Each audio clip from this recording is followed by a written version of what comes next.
So last time we talked about different forms of cell death, and one of them was the safer form of cell death, apoptosis, and we also talked about the more dangerous form of cell death, necrosis, which is fueled by this triangle of death that we talked about, right?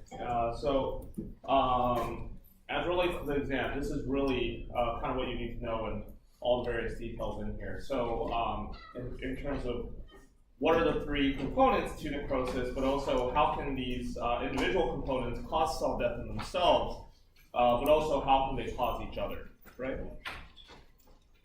So for example, if you have an agent that decreases ATP, if you decrease ATP, the primary thing that happens is that you'll lose cell osmolarity because you compromise sodium-potassium ATPases that maintain the ionic gradients within the cell. And so if you lose sodium-potassium ATPases, your cells will swell and eventually lyse, right?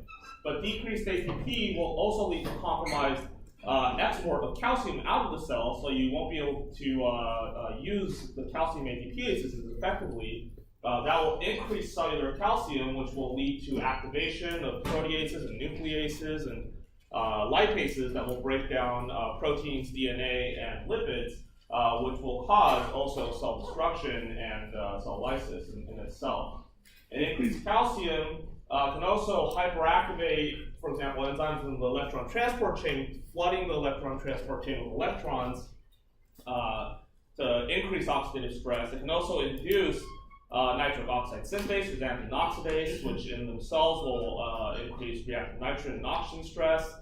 And it can also decrease ATP synthesis, and coupled with the increased electrons flowing through the electron transport chain, that will also increase oxidative stress.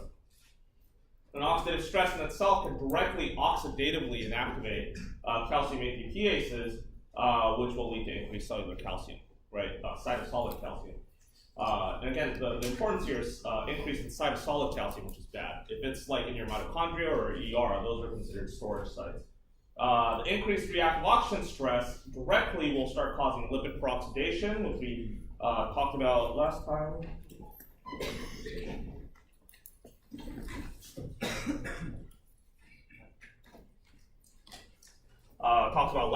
is an autocatalytic process, which results in basically every time you oxidize and do a proton abstraction on a lipid here, that causes a lipid radical to form, and then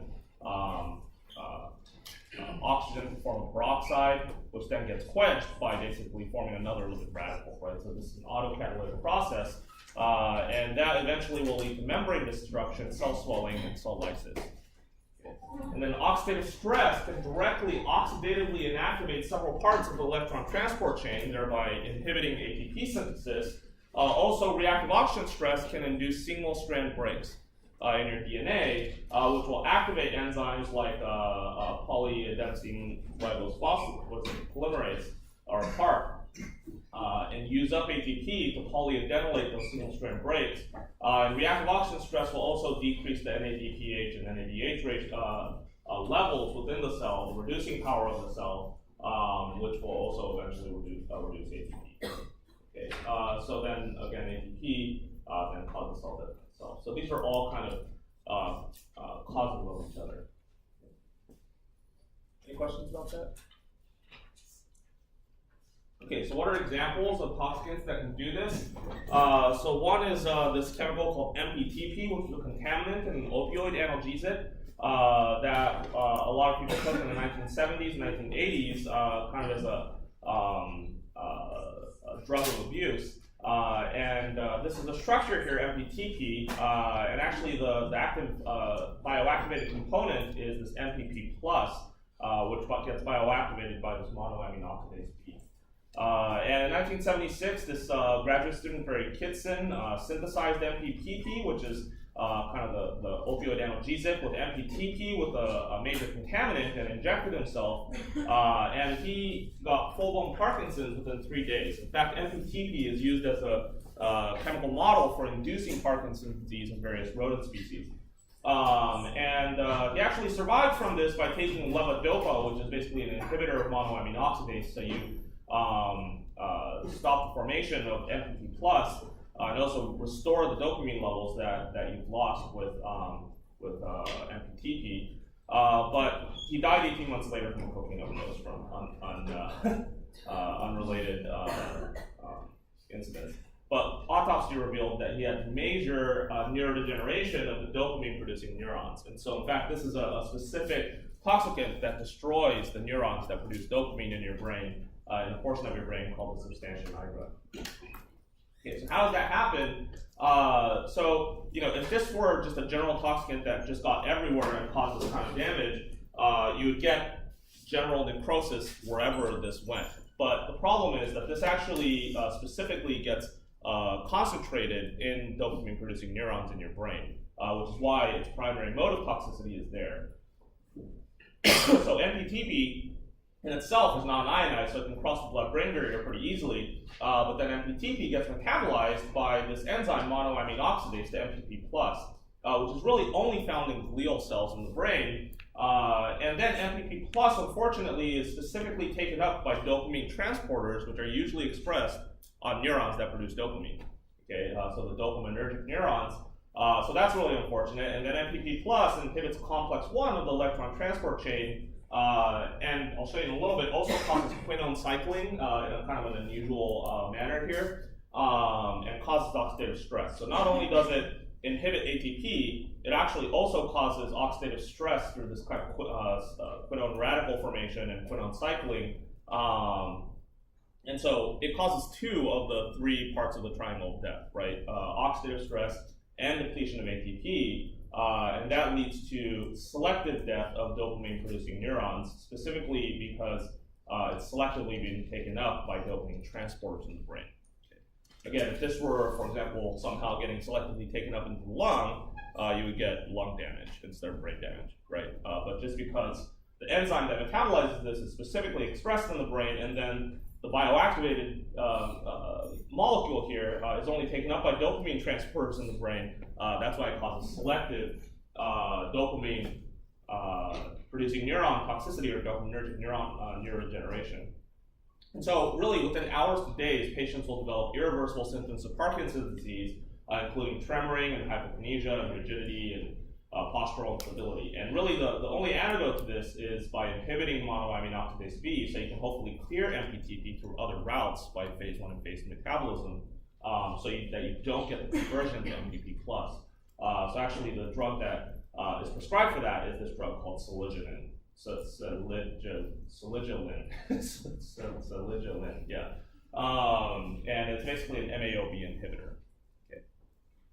In fact, actually, when I was a postdoc, we tested our, new therapeutic that was meant to combat inflammation in the brain through various mechanisms, and we induced Parkinson's disease by injecting MPTP. And in fact, I had to go to an occupational toxicologist and get a prescription for saligenin in case I accidentally injected myself with MPTP. I could then take saligenin to stop the conversion to MPP+. All right, so just as I mentioned earlier, MPP+ can actually undergo quinone cycling and spew out oxidative stress in itself as well. Okay, so that's just one example of how the triangle of death can lead to a specific endpoint, in that case, neurodegeneration. But again, depending on where this is happening, if it's, for example, happening in the liver, you can get liver necrosis and fibrosis. If it happens in the lung, you can get lung fibrosis, right? It just depends on what tissue you're in. You basically get necrosis. Okay. So fortunately, we actually have many repair mechanisms against these various, things. If we didn't have these repair mechanisms, we'd be dying from very, very simple things like, respiratory oxidation, like just electron transport chain would kill us because the oxidative stress generated by the electron transport chain would just overwhelm our oxidative capacities, and we'd die from that, right? But thankfully, we have many, many repair mechanisms to combat that, especially repair mechanisms that basically have evolved to combat living in an oxidative environment that we live in, right? And so, for example, if you get oxidation of proteins, either by, for example, cysteine oxidation or forming disulfide bridges, or methionine oxidation, or for example, glutathinylation of proteins, there are repair mechanisms to repair your proteins, and these include the thyrodoxin pathway, which actually a graduate student, Kim Anderson, just published a paper on disrupting this thyrodoxin pathway last week, and also the glutaredoxin pathway. Okay, so thyrodoxin will take, for example, oxidized cysteines, sulfenic or sulfinic acids, or disulfides, or oxidized methionines, and within the active site of thyrodoxin are two thiols. Okay, and basically it'll reduce your protein back to its original thiol forms in exchange for oxidizing thyrodoxin. Okay, so now thyrodoxin has this oxidized cysteine here, or disulfide, which can then get regenerated by thyrodoxin reductase, which also has two cysteines in its active site, which then get oxidized to reduce thyrodoxin reactivated. Okay, but now you have a oxidized thyrodoxin reductase, right? So you have to reactivate that. And when you reactivate that, and actually this is a common theme across basically all of biology, the eventual way that you regenerate oxidized thiols that are involved in whatever repair mechanisms of oxidative stress all boils down to NADPH. So NADPH, through the pentose phosphate pathway that's generating NADPH, will basically reactivate thyrodoxin reductase by oxidizing NADPH to NADP+, to then regenerate the active form of thyrodoxin reductase. Okay, so at the end of this is NADPH, and this is a constantly renewable source, right? Because every time glucose comes into the cell, it'll get shunted into the pentose phosphate pathway to generate NADPH. This is why that, people always say NADPH is the major reducing power of the cell, and the pentose phosphate pathway is super important for that. The reason why it's important is because it can regenerate repair processes like these, and you'll see this over and over again. So here, if you, for example, if you get a oxidized glutathione, which is basically two glutathiones bridged together by their free thiols to form kind of a disulfide link between the two glutathiones, that's like an inactive form of glutathione. And that oxidized form of glutathione can actually glutathionolate proteins. Okay? And so that's basically considered a protein damage. And to remove that, you can use glutaredoxin, which again has two thiols in its active site, which get oxidized to reduce and de-glutathionolate your protein back to its free thiol. And then you need two glutathiones that reactivate glutaredoxin. So then you just oxidize glutathione. And then you can use glutathione reductase, which again has two thiols in its active site, to regenerate oxidized glutathione back to two free glutathiones. Okay? But then you just oxidize your glutathione reductase, and to reactivate that, you can use NADPH and then oxidize that to NADP to regenerate glutathione reductase. Okay? So again, it's just a cycle that involves multiple enzymatic steps, but they're all basically thiol oxidation reduction steps, right? Which all end in NADPH getting oxidized to regenerate your enzymes. Does that make sense? Okay. So, what about lipid peroxidation? That seems like a really important one to be able to repair, right? Because it's autocatalytic, and if you don't stop it, it'll destroy your membranes and cause cellular necrosis. So let's say that this is some kind of phospholipid, right? And from hydrogen abstraction and then oxidation, you get this peroxide radical, right? And usually from this step, you would then abstract another proton from another neighboring lipid to quench that, causing another lipid radical to form and oxidation of that lipid, right? But there's a repair mechanism to stop that from happening. So then alpha tocopherol, or vitamin E in this case, if you look at the structure, it can actually undergo quinone cycling. So when we talk about antioxidants, we're actually talking about antioxidants acting as oxidants to quench oxidants, and in turn, it generates an oxidant out of vitamin E itself. So, for example, in this case, phospholipid that has peroxide on it, peroxide radical, can be quenched by vitamin E, okay, leading to this quenched peroxide. But unfortunately, that vitamin E has now become oxidized. So now it in itself has an oxidant radical on it, right? So vitamin E in itself, you just turn that into an oxidant.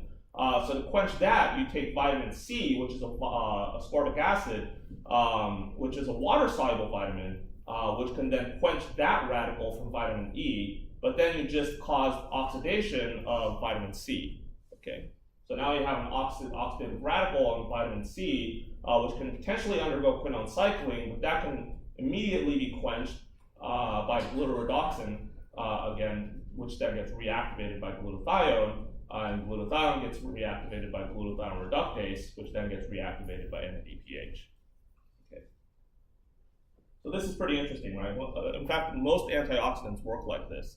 The way they act as antioxidants is actually by quenching oxidative stress, but in itself, it actually becomes an oxidant, which then has to be quenched by other repair mechanisms. Does that make sense? So in this case, the peroxide lipid, which in itself doesn't necessarily have enzymes that can directly work on it, that peroxide radical can be quenched by vitamin E, which is lipophilic, so it'll interpolate in the membrane, quench that, but in itself, vitamin E becomes an oxidant, which is then quenched by vitamin C, which is then subsequently reactivated by glutathione or glutaredoxin, which is then reactivated by glutathione, which is then reactivated by glutathione reductase, which is then reactivated by NADPH. Okay, so now you have a quenched peroxide, right? Phospholipases can cleave off that fatty acid that has that quenched peroxide now, leading to the release of fatty acid, and that peroxide, that fatty acyl peroxide, can be reduced to just a hydroxylated fatty acid by glutathione peroxidase by using two glutathiones, which then get oxidized, and then you can again regenerate that with glutathione reductase and again with NADPH. Okay. So this is how you would repair an oxidized phospholipid. Does that make sense? So basically, a lot of these enzymes use glutathione, right?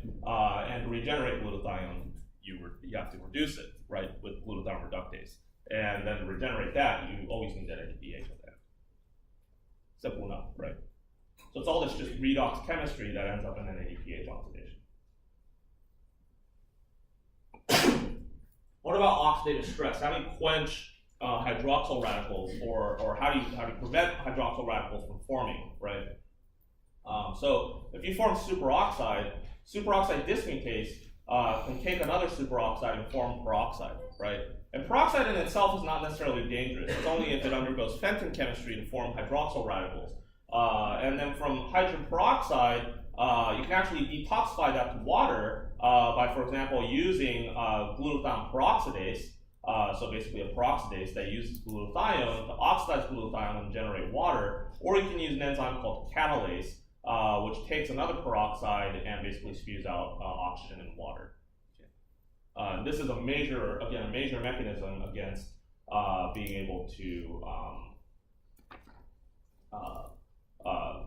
prevent oxidative stress. And in fact, these are all enzymes that are upregulated from the antioxidant response pathway. Any questions about that? Okay, and I'm not going to talk about too much in detail. If you really want to learn about this stuff, I think MCB 110, the first third of it is basically all about DNA polymerases and transcription and how you repair DNA.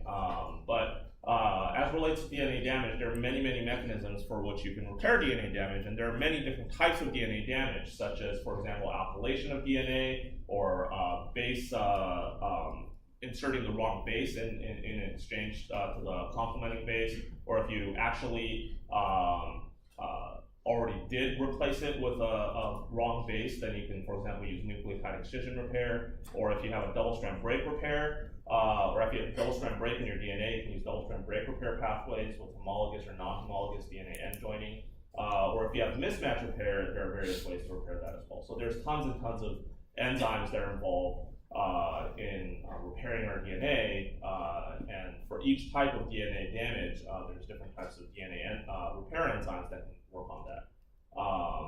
And in fact, in cancer, a lot of these DNA repair enzymes are actually inactivated and mutated so that you can accelerate the process of accumulating mutations, which oftentimes happens in cancer. Okay, so those are the repair pathways. So now we talk about the inflammatory response. And this is where it gets really interesting. So remember everything that we talked about with necrosis, right? So now you have a cell that just exploded. So why do we care, right? And why is that so much more damaging than, for example, apoptosis, which is a basically an implosion of the cell, which doesn't release its intracellular contents and just gets phagocytosed, right? Why is necrosis so much more dangerous? It's because of this inflammatory response.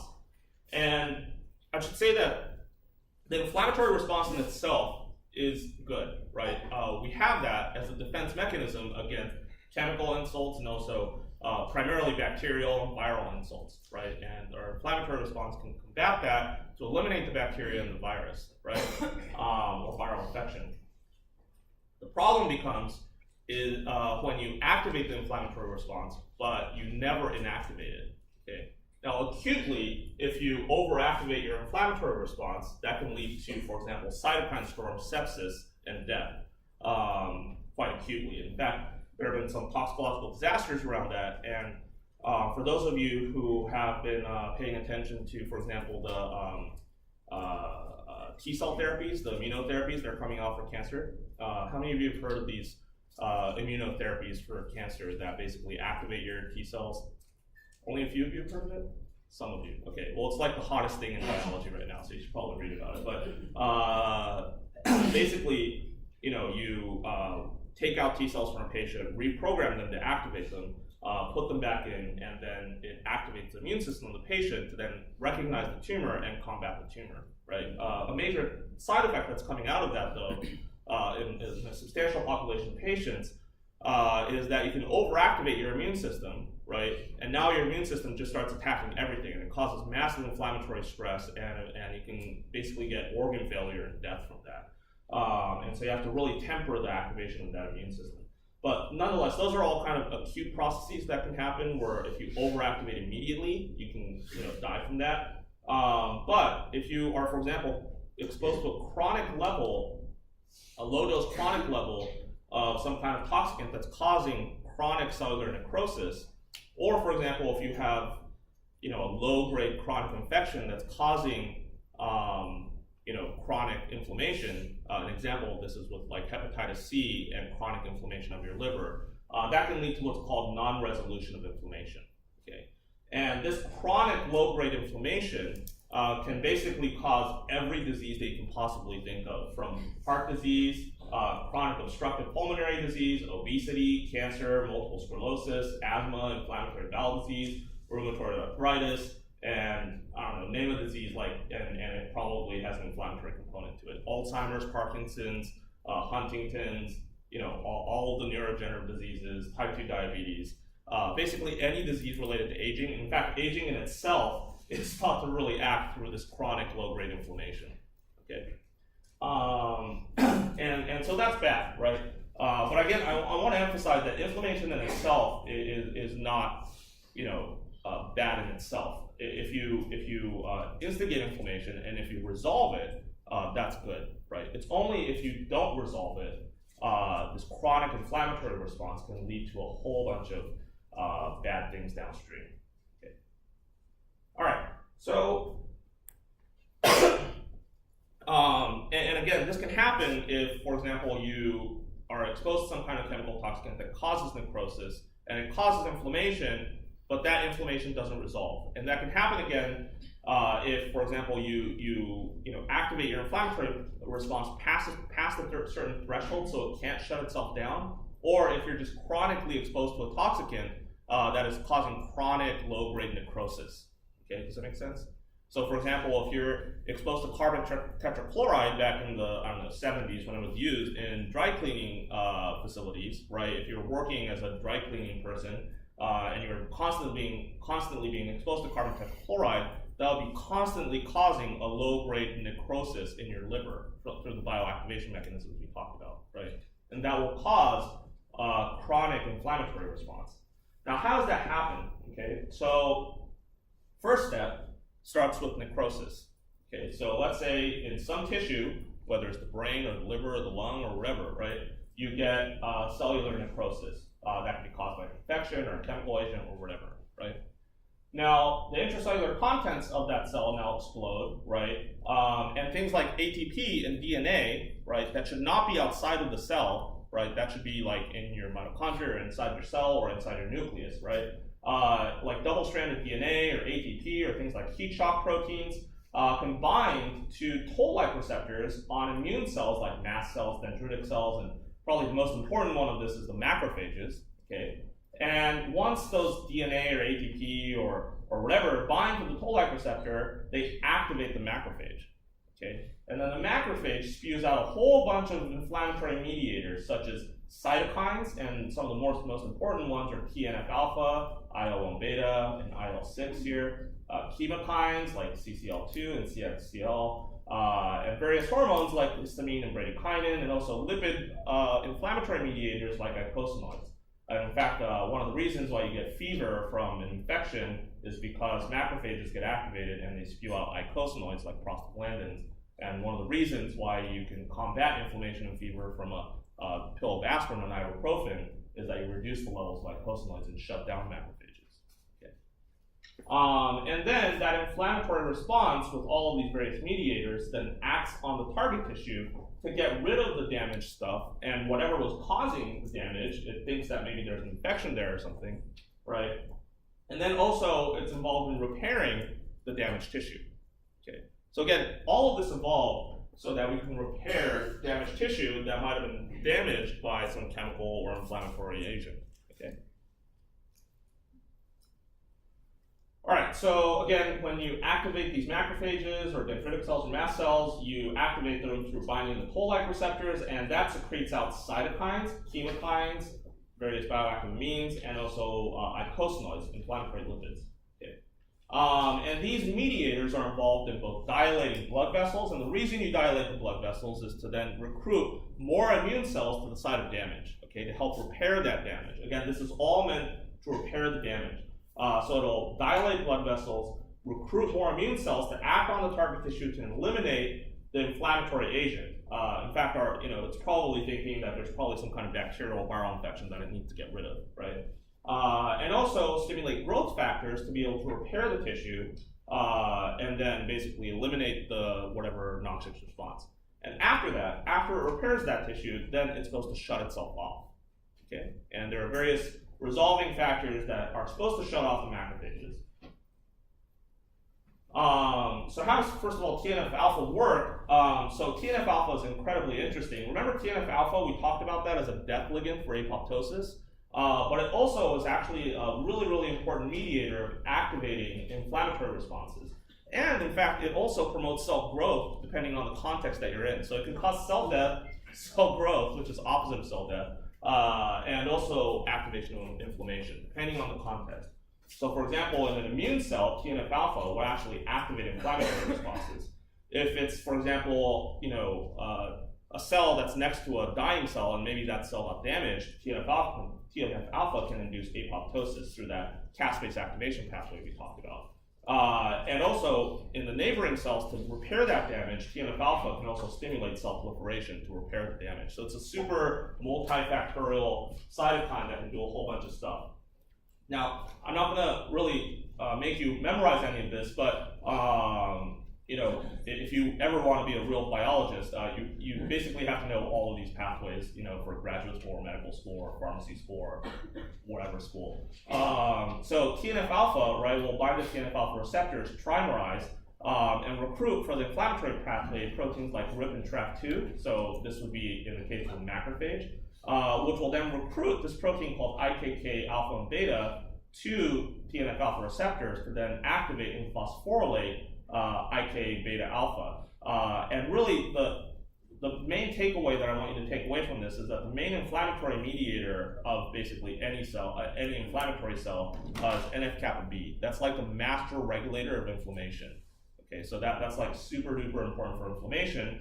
And TNF-alpha basically activates and releases NF-kappa B into the nucleus to then act as a transcription factor to induce transcription of various inflammatory genes like TNF-alpha itself, or IL-1 beta, IL-6, eicosanoids, all of that stuff, right? Cell growth pathway is basically through the MAP kinase pathway.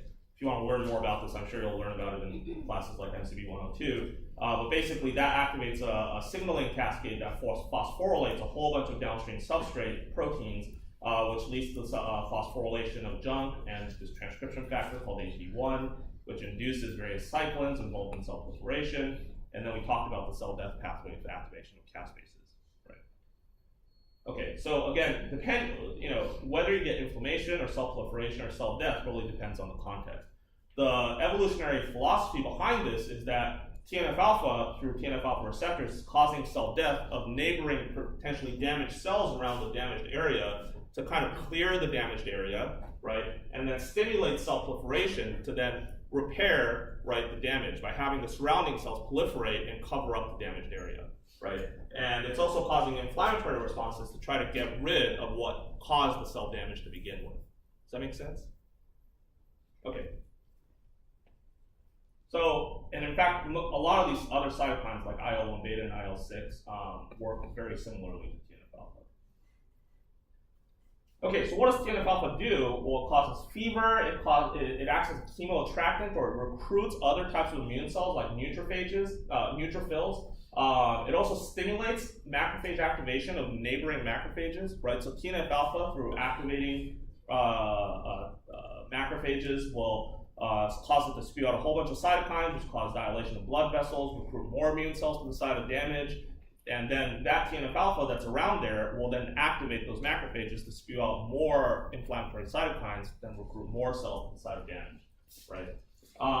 And again, produce other inflammatory mediators like eicosanoids, produce oxidative stress. So when you activate the macrophages, it produces a huge amount of oxidative stress. And that's actually meant to combat and destroy whatever inflammatory infectious agent that it might have caused the cell damage, right? And then it can also induce cell death in removing cells surrounding the site of injury, and it can also stimulate cell proliferation to engage in tissue repair. Okay. So this is all part of the inflammatory response to combat tissue damage. Okay, so once a macrophage becomes activated, at least within its lysosomes, yeah?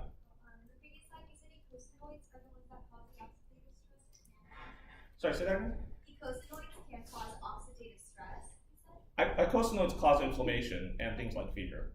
Yeah, they're just like all of these cytokines and chemokines.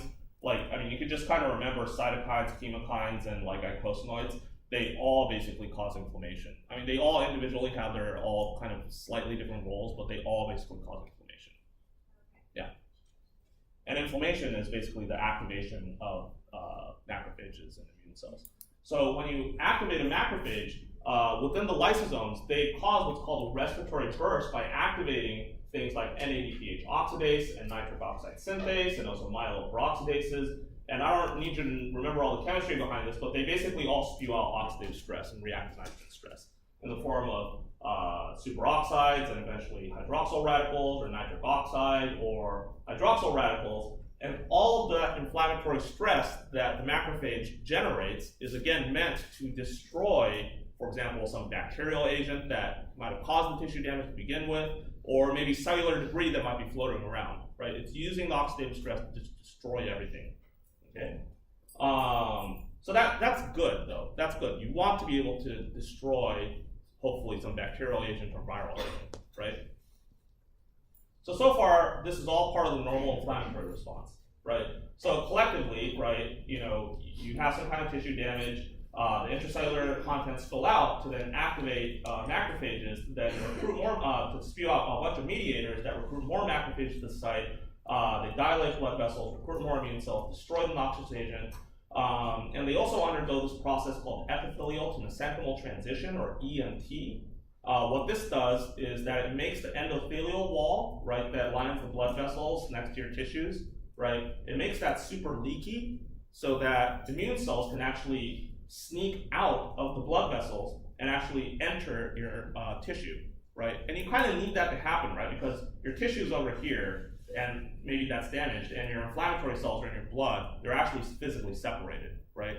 So you actually need to undergo EMT to make this layer leakier so that immune cells can actually extravasate out of your blood vessel and intravasate into your tissues. Does that make sense? Yeah.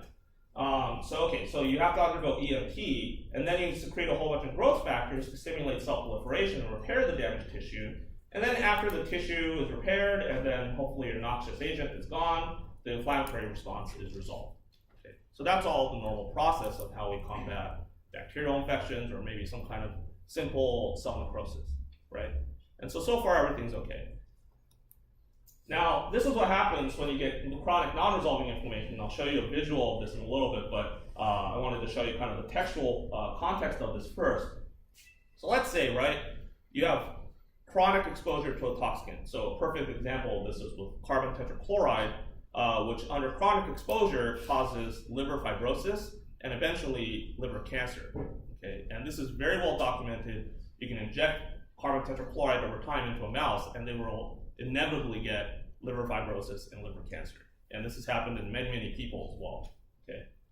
The way that would happen is that a toxin is causing chronic cellular necrosis because you're being exposed to this stuff chronically, right? And so the intracellular contents like ATP and double-stranded DNA are being released from these dead cells to activate those toll-like receptors to cause macrophage activation, okay? And then the macrophages then secrete out inflammatory cytokines, chemokines, eicosanoids. You know, for the sake of this class, just remember those three: cytokines, chemokines, eicosanoids, which then leads to that EMT, the epithelial mesenchymal transition, which makes the blood vessels leakier so that the immune cells can both vasodilate, recruit immune cells, secrete growth factors to try to repair the damage. The EMT process basically causes the inflammatory cells to go out of your bloodstream and into your tissues to try to repair the damage, right? Okay, so that all seems fine so far. And then, unfortunately, the toxin continues to cause cell death, so the macrophages continue to get activated, okay?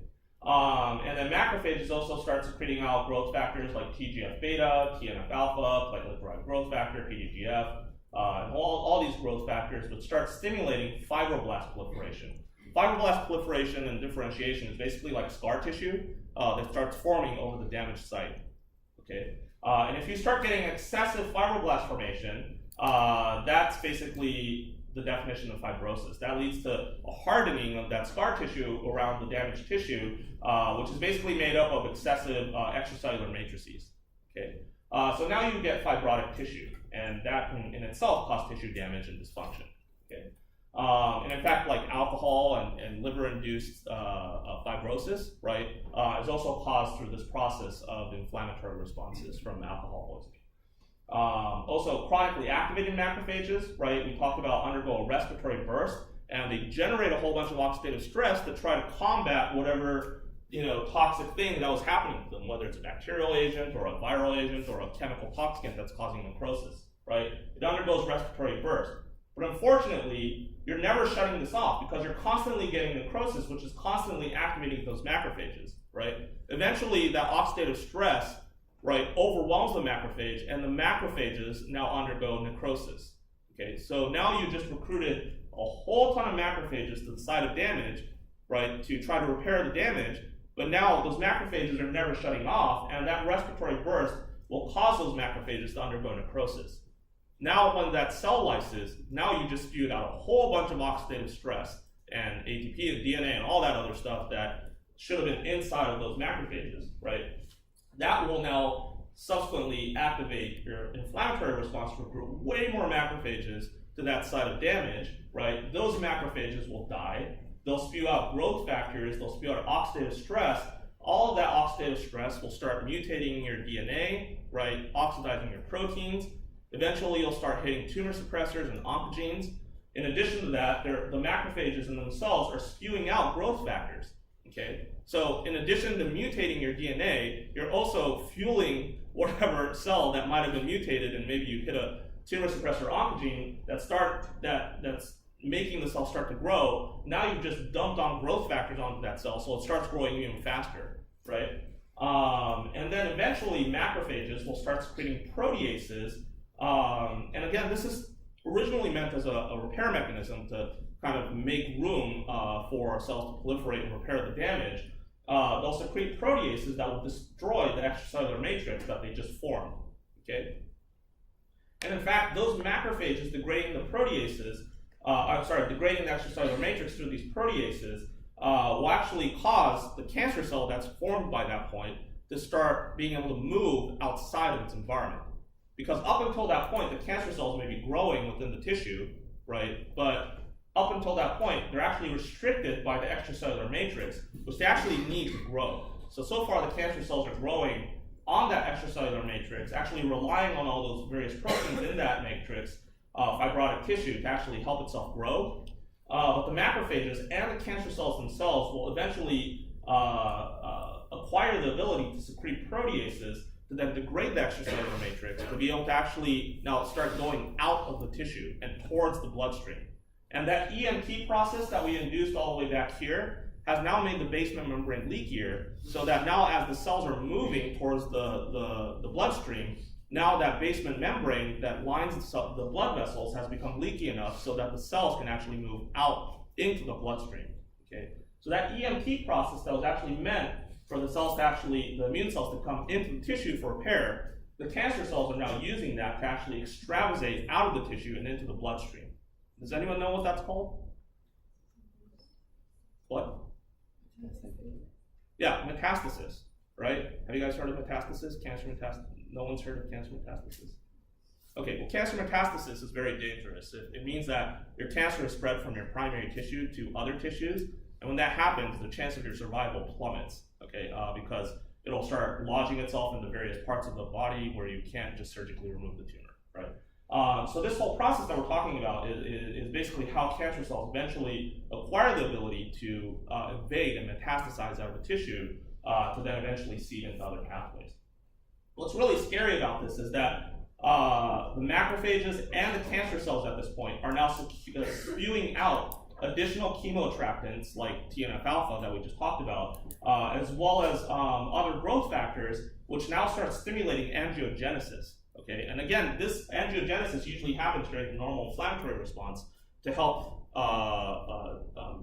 stimulate blood vessel formation to supply nutrients to the site that you want to repair, right? But the cancer cells are now using the growth factors and the angiogenesis to now supply nutrients to the tumor. And both the cancer cell and the macrophages that are surrounding it are now spewing out growth factors like VEGF to stimulate angiogenesis to now supply nutrients to the tumor. They're also secreting other factors like TGF-beta, which are further inducing EMT. And so now the basement membrane is leaky. They're secreting proteases to then degrade through the extracellular matrix. And when they actually enter into the bloodstream, they don't enter into the bloodstream as just clonal cancer cells. They're surrounded by blood vessels and macrophages and neutrophils and all these immune cells that are now helping them and surrounding the tumor tissue to be able to actually survive in the harsh environments of the bloodstream.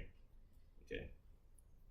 All right, so that's a lot of text, I know. So this is really what you need to know for the exam. Okay, I know that was super complicated, but it's pretty cool, right? So basically, all this stuff that we've evolved to handle, right, infections or tissue damage, cancer cell, if you don't resolve that inflammatory pathway, cancer cells will eventually hijack those pathways to help themselves grow and actually metastasize. And actually, without an immune system, without this inflammatory response, cancer cells will not grow. In fact, cancer it's absolutely necessary for this whole immune system response for cancer cells to actually grow. They need extracellular matrix. They need the growth factors being secreted out of macrophages. They initially need the VEGF secreted by macrophages to stimulate angiogenesis to supply nutrients to the tumor, right? And they eventually need that EMT process that's caused initially by the macrophages spewing out TGF-beta to then extravasate out of the tissue into the bloodstream to metastasize to other tissues. Okay. All right, so let's start from the top. You're being chronically exposed to some kind of toxin, right? Like, let's say carbon tetrachloride, which is going to your liver and being bioactivated. And let's say that whatever happens causes decreased ATP or increased calcium or increased oxidative stress, right? The triangle of death. That leads to cellular necrosis. From there, the intracellular contents, right, spew out like ATP and double-stranded DNA, which then activate resident macrophages. Okay. Now those macrophages are activated, and those now spew out cytokines, chemokines, and eicosanoids. Okay. And you don't have to memorize these things, but if you're a biologist, in any situation, you should know things like TNF-alpha, IL-1 beta, and prostaglandins, for example. Those are all things that cause inflammation.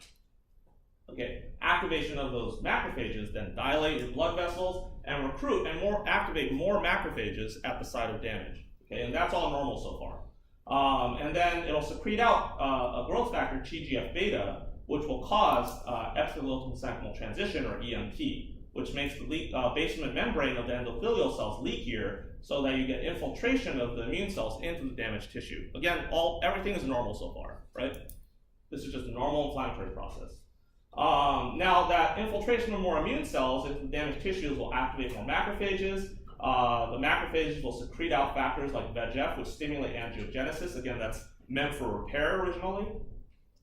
They'll secrete out growth factors, again, like TGF beta and PDGF, and reactive oxygen stress in itself to help stimulate cell proliferation. Again, so far to just repair the tissue damage, right? And also stimulate other factors, again, like TGF beta, to now cause fibroblast proliferation and differentiation. That's what eventually makes up the extracellular matrix, that's scar tissue, right? And under normal situations, that's fine. Again, that's just scar tissue to help the tissue heal, right?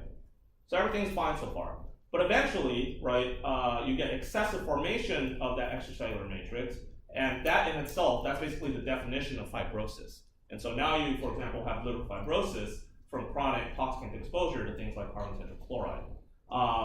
The reactive oxygen stress and the TNF-alpha being produced will cause the macrophages and the tissue to start dying. And then now the oxidative stress that got super heavily activated with the macrophages now causes further cellular necrosis of those macrophages. Now, those macrophages dying will start recruiting way more macrophages and activating them, right? Which now starts putting all of these things into overdrive. Now you have excessive EMT going on, you have excessive cell proliferation, you have excessive angiogenesis. Now you're really starting to form scar tissue and becoming fibrotic, right? And from cell proliferation, if your cells keep proliferating and they're not undergoing apoptosis, potentially because all the oxidative stress and also maybe the carbon tetrachloride itself cause DNA mutations, and eventually the accumulation of mutations will lead to hitting either inactivating a tumor suppressor or constitutively activating an oncogene, which causes genetic instability, further accumulation of mutations, cell proliferation, and eventually your cells transform. And what I mean by transform is that when a cell transforms, basically it will continue to grow regardless of whether you have growth signals or not. That's kind of the definition of cancer, right? A cancer cell will basically grow continually without any other influence. And again, that really has to happen after a whole series of genetic mutations happen. And then eventually, by that point, you have an extracellular matrix that these cancer cells are growing on and actually required to grow on. You have angiogenesis supplying nutrients to the tumor, and eventually you get malignant progression of cancer cells. The cancer cells in themselves, along with all the macrophages that are inactivated, now start spewing out their own cytokines, chemokines, and eicosanoids. They recruit more immune cells to the site of the cancer, right? The cancer is now using that to secrete out proteases, TGF beta, both from the cancer cell and the macrophages, to now further induce EMT and break down this extracellular matrix that it formed, right? At this point, the cancer cell is malignant enough that it doesn't really require any of this stuff. It's just growing on its own, right? Now, it secretes out those proteases, break down the extracellular matrix, and then the cancer cells at this point have also acquired the ability to move. So, they start increasing their motility, and the proteases are increasing their invasiveness. So they're moving, physically moving out of the original site and towards the bloodstream, okay? And again, by that point, EMT has happened across the basement membrane of the endothelial cells, and so the cancer cells will extravasate alongside macrophages and a blood supply, all kind of in a gemisch. It's not just a clonal wall of cancer cells, it's this cancer cells just surrounded by blood vessels and fibroblast tissue and macrophages, and all of that is necessary for the cancer cell to survive in the bloodstream, and it'll eventually get lodged somewhere like the lung. Usually it's the lung, because the lung has very tight capillaries and cancer cells can just get lodged there and undergo metastasis. Okay, and coupled with all of this fibrosis and the chronic cellular necrosis and the cancer that you have by then cause tissue dysfunction, tissue damage, degeneration, and eventually organ failure and death. Okay. So this is a very, very common theme. Okay, so this, let's say that all of this bottom half here didn't happen, but all of the top half here did. In fact, that could basically lead to why MPTP causes dopaminergic neurodegeneration, right, and Parkinson's disease. In fact, Parkinson's is thought to be primarily due to environmental factors, and it's now been shown that just chronic inflammation in itself is sufficient to actually cause Parkinson's disease, which is quite scary. But let's say, for example, if you took asbestos, right, and lung cancer, it's exactly the same thing, except for the cellular necrosis that you actually skip. So the way that happens is that you breathe in asbestos. Asbestos recruits macrophages. Macrophages try to destroy the asbestos, but we can't destroy silicate material. So the macrophages end up blowing up in your lungs, which recruit more macrophages, cause lung fibrosis, right, and eventually the lung cells undergo cellular transformation and go through all of this to cause lung cancer and metastasis, right, and also lung fibrosis. If it's, for example, some other toxicant that causes some kind of oxidative stress and cellular necrosis, it all happens through the same kind of pathway. Okay, so a lot of these chemicals that cause, right, cancer, they basically all go through this kind of pathway. Anyone have any questions about that? I know this is kind of overwhelming, but I just want to show you kind of the biggest complexity of this, and I think it's really, really cool, right? So basically the cancer cells eventually hijack our endogenous immune system to actually do all of this, right? So for example, the fibrosis and the extracellular matrix is actually necessary for cancer cells to grow. The angiogenesis that's usually involved in tissue repair is actually now used to supply nutrients to the tumor. The oxidative stress, right, that the cells are spewing out now causes genetic instability and mutations, which cause cellular transformation. The TGF-beta that's being used for immune cells to actually get into the tissues is now being used by the cancer cells to extravasate out of the tissues and into the bloodstream, right? And so these are all components of that. Okay. Does anyone have any questions about this? Okay, so I'll finish off the last section next time, but I want to go through more examples again.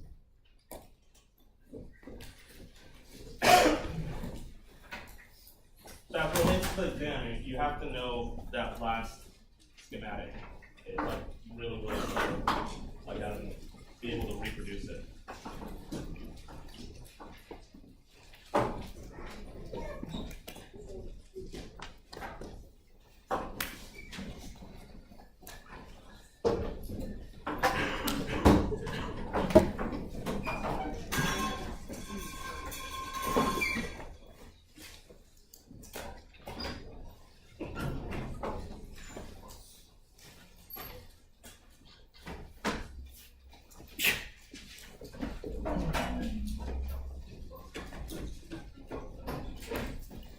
So I'll give you a few minutes to write this down. So it's probably safe to assume that you probably might have a question on the dose response thing that I talked about the last lecture. But I think that's a pretty easy concept to understand, right? Calculating the therapeutic index and figuring out which compound is more toxic based on the dose response curve. Does anyone have any questions about that? Dose response? I'll probably just kind of skip that for the next few lectures in terms of giving you examples of that. Does anyone not understand dose response? Okay. All right, so this was actually an exam question from some time ago. So this was one of the candidate structures that I drew out. Okay, so if this was an orally bioavailable drug, how many of you think this would be absorbed in your stomach? How many of you people think intestine? Good. Okay. So give me a few phase 1 metabolites. Yeah. Good. Yeah.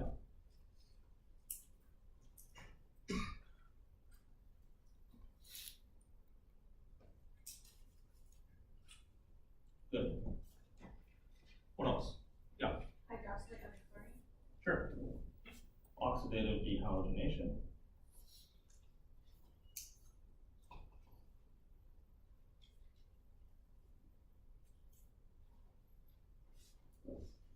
Okay, what else? Yeah. Wait, with box that off. Sure.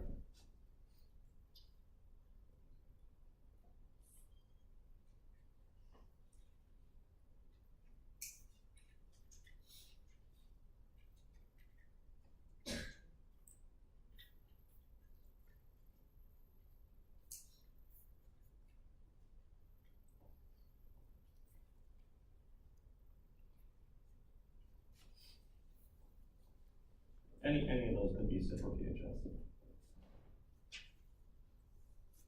Okay, what else? Yeah. To dealkylate the nitrogen and then you get formaldehyde as a byproduct. Yeah.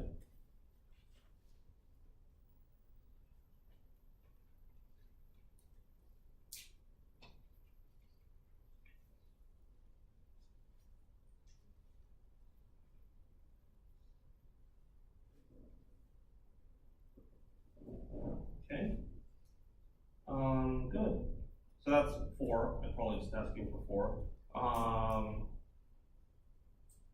Okay, phase 2. Actually, I mean, so, just for ease, you should always just hydroxylate something, right? That's an easy one. I mean, no one picked it, but.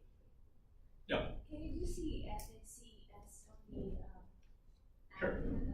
Yep.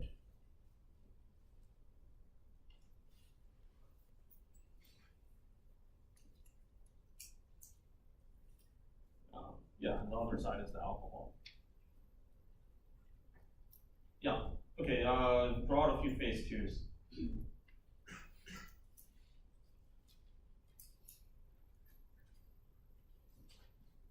Yeah. Yeah, sure.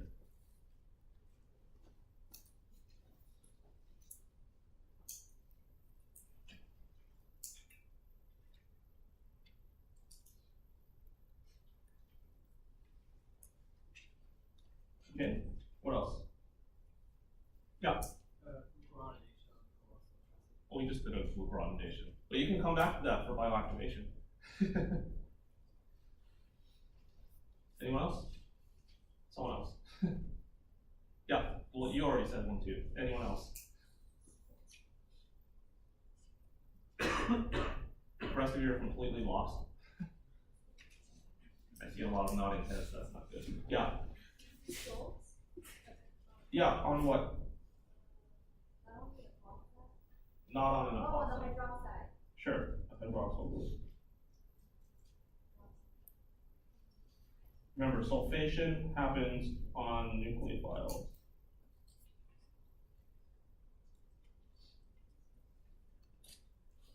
Okay, let's see, so that's 1, 2, give me another one. Yeah. Yep.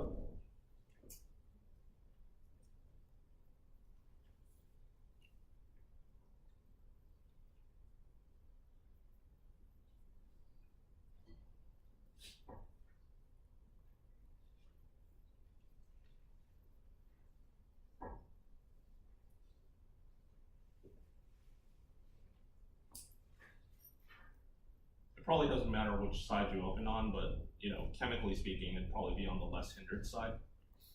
Yeah.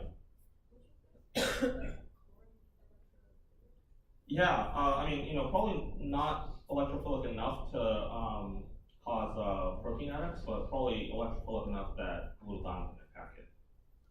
So you can get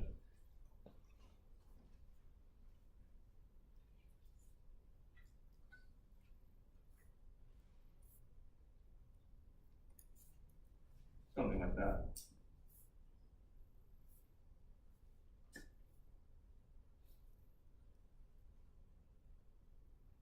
Okay, and give me one more.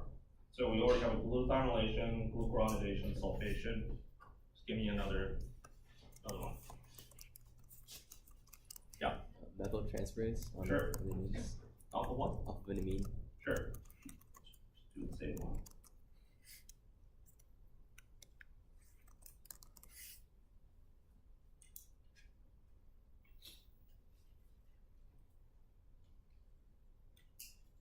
Okay, good. That's four phase 1 or more, and 4 or 5 phase 2s, right? Can I get a hand of who's completely lost and doesn't understand any of what we just did? So everyone gets it. And if you saw an exam question like this, you all get it.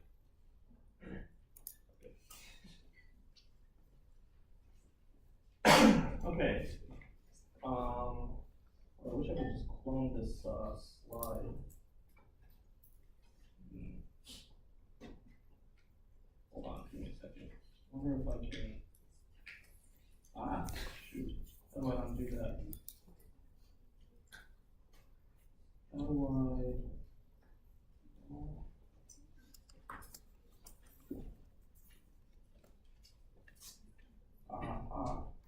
Hopefully this works. Oh shoot. How do I copy and paste that?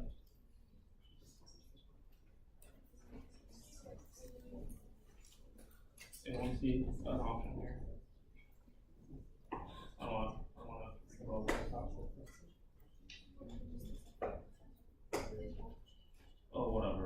It's fine. We'll just draw it directly off of here. Okay, so let's draw a few bioactivation pathways. So first of all, which one of these are already bioactivated? Formaldehyde. Which one? Oxide. Okay, that's 2 of them. So then, let's do another few more. Okay, so anyone? Yeah. Sure.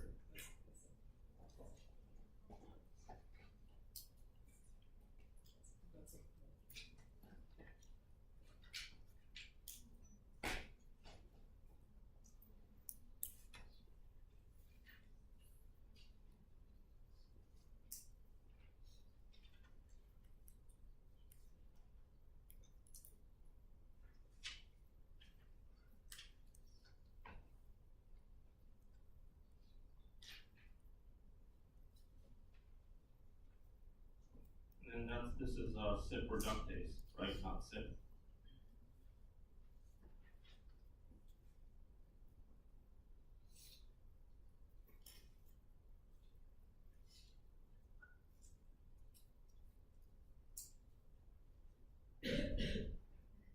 Okay.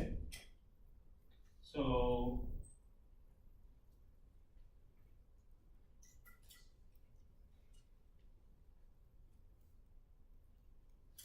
that's good.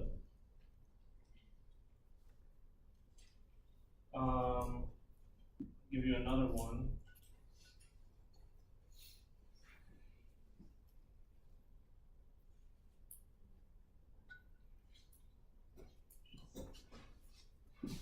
I just oxidized that carbon-carbon bond, right? And now I just formed an acrylamide, right? That can undergo Michael addition with the cysteine.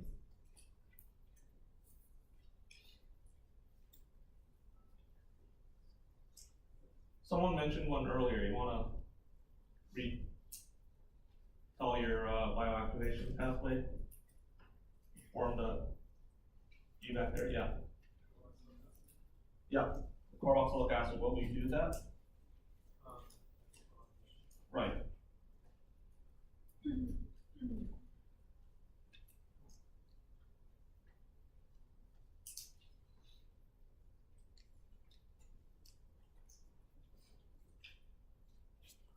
Glucuronidation of a carboxylic acid, right? So this carbon becomes electrophilic because the glucuronic acid is now a good leaving group, right? So you can nucleophilically attack here with like a lysine or a cysteine or something and kick this off, right? Yeah? Is that G and nitrogen also bioactivated on the top there? No. You have to do something else to it, right? First. So how would you bioactivate that primary amine?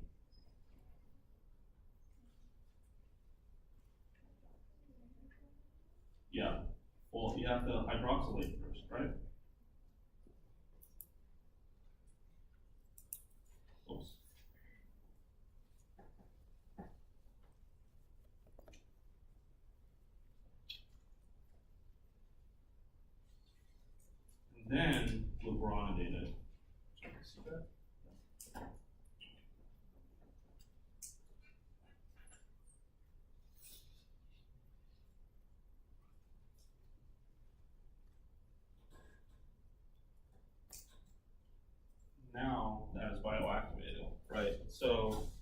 DNA can attack here, kick out the OGA leaving group, right?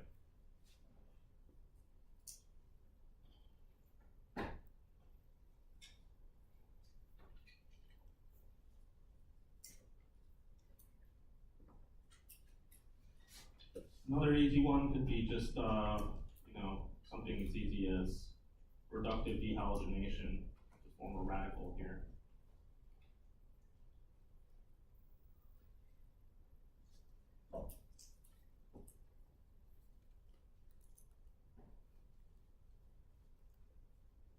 Yeah.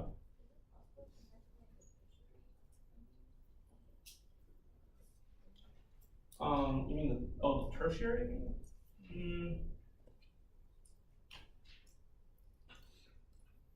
Yeah, I mean,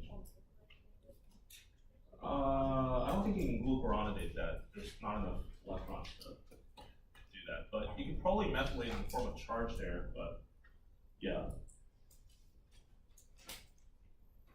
You can use, for example, for phase 1, this wouldn't be bioactivation, but you can hydroxylate on the nitrogen there using FMO.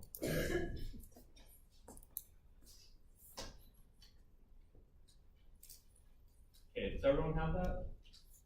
Yeah. So like, with the nitrogen that we methylated, that still has an hydrogen bound to it. Could you that? Which one? You mean the N-methyl group? That or the one that like we did the methylation. Yeah. So you can methylate here. Yeah, totally. There's an extra hydrogen. Yeah, you can glucuronidate here, but that wouldn't be bioactivated. Yeah. It'd have to be an O-glucuronide for it to be a good leaving group. Like an N-glucuronide, that won't kick off by itself. Okay. Any questions about any of this? Yeah. Phase 1 reactions follow phase 2. And methylation, then you hydroxylate that. Maybe come to me later, but it doesn't matter, like for a bioactivation reaction, it doesn't matter what order you do things in. You don't have to do phase 1 first and phase 2 first. You can do phase 2 directly. Yeah. On the worksheet, it says that you can oxidize a tertiary amine to kind of have a data bond with an oxygen. Yes. What would that structure look like? Would that just be oxygen with the data bond to nitrogen, or That would be like a positive negative charge or something like that. is that activated or is that something else? Yeah, I don't know whether, I'm not sure. I don't think that'll be activated enough, but could be wrong. Okay, alright, good. So, last 10 minutes, I just want to go over again, like, there's still some trouble. So let's say DKM1, 2, let's say it induced cytochrome P450s through binding the AHR. Okay, so how would that happen? So DKM1, 2 binds to AHR. So AHR is usually bound to what in the cytosol? HSP90. HSP90. Okay, so that will dissociate the AHR. Then what happens? Binds to ARNT. Before it does that, where does it have to go? It's a nucleus. Yeah, nucleus. Yeah, so AHR is in the nucleus. And on the exam, I don't mind if you just draw this stuff. Makes probably grading easier. Okay, so then it binds to ARNT, right? And then what does it have to bind to? On the DNA? XRE, the xenobiotic response element, right? This binds the XRE and then causes transcription of things like CYPs. Okay. What about, so let's say we bioactivated it and alkylated KEAP1 or something, or maybe it formed a quinone adduct and spewed out oxidative stress. So KEAP1 is usually bound to what? NRF2, which is actually more important, NRF2. Okay, so you just oxidize like a cysteine on keep 1 or something, because maybe that quinone radical we formed earlier oxidized that cysteine. Okay, so then NRF2 gets released and does what first? Goes to the nucleus. You can't forget that part, right? Because transcription doesn't happen in the cytosol. NRF2 then binds to what? MAP. And then binds to what? ARE, antioxidant response element. And then you induce things that are part of the antioxidant response. Sorry, that's confusing. That's not the androgen receptor. Antioxidant response. And you can provide examples, but if you just give antioxidant response genes, that's good enough. But it's things like GSTs, epoxide hydrolases, quinone reductases, right? All the repair things that we talked about, all of those things get activated. Okay? All right, so then let's say that I told you DKM12 is, a ligand for the TNF alpha receptor, and it activates it. So actually, maybe that's a bad example. Let's say that it binds to the death receptor 4 or something, and activates it. Okay, so what kind of cell death would that cause? Would that cause necrosis or apoptosis? How many of you think necrosis? How many of you think apoptosis? Good. Okay, so DKM N12 binds to, let's say, death receptor, I don't know, whatever, 5. I don't remember how many there were. Okay, and that then recruits what? I'm sorry, that causes trimerization of the death receptor, right? Trimerization, and then recruits what? Yep, the Fab disc complex, which then activates what? Yep, caspases 8 and 10, or 8, 9, 10, depending on what you read. And then that can activate caspase 3, 6, and 7, right? And then that can break down, that can basically break down protein. What's going on? Uh-oh. Just ran out of batteries.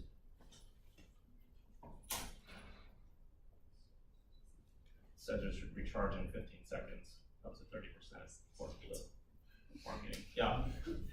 What do you have up there next to DR5? Oh, sorry, trimerization. Yeah, sorry, that looks terrible. Okay.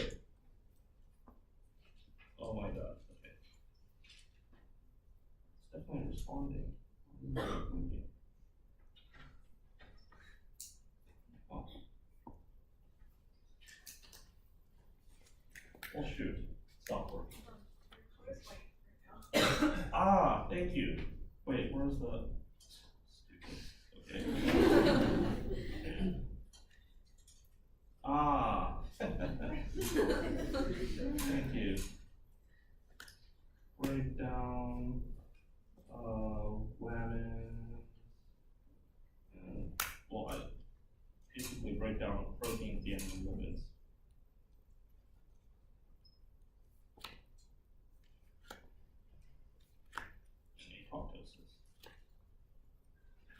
Okay, so let's say I told you that this caused a whole bunch of mutations in your DNA.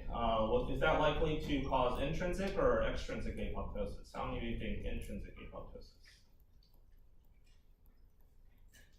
So it caused mutations in DNA. How many of you think intrinsic apoptosis? Yeah, it's intrinsic, right? Think like intrinsic is inside, anything that damages the inside of your cell. Okay, so then DKM12, let's say that caused DNA damage. Okay, so then how would that cause apoptosis? What's up? Yeah. On the mitochondria, BAC dimerizes, right? And then releases what? Cytochrome C, right, into the cytosol. cytochrome C binds to APAP, right, to form the apoptosome, and then activates caspase 9, which then activates caspases 3, 6, and 7 to cause apoptosis, right? Yeah. What's under DNA damage? Stacks dimerizes. These are all on your notes, right? This is summary of apoptosis, right? Okay. All right, and then let's say I depleted ATP, then you'd want to give me that triangle of death thing, right? That makes sense. We'll go over that next time. All right, and then remember to really learn that whole diagram I showed you from cell necrosis all the way down to cancer metastasis and fibrosis, right?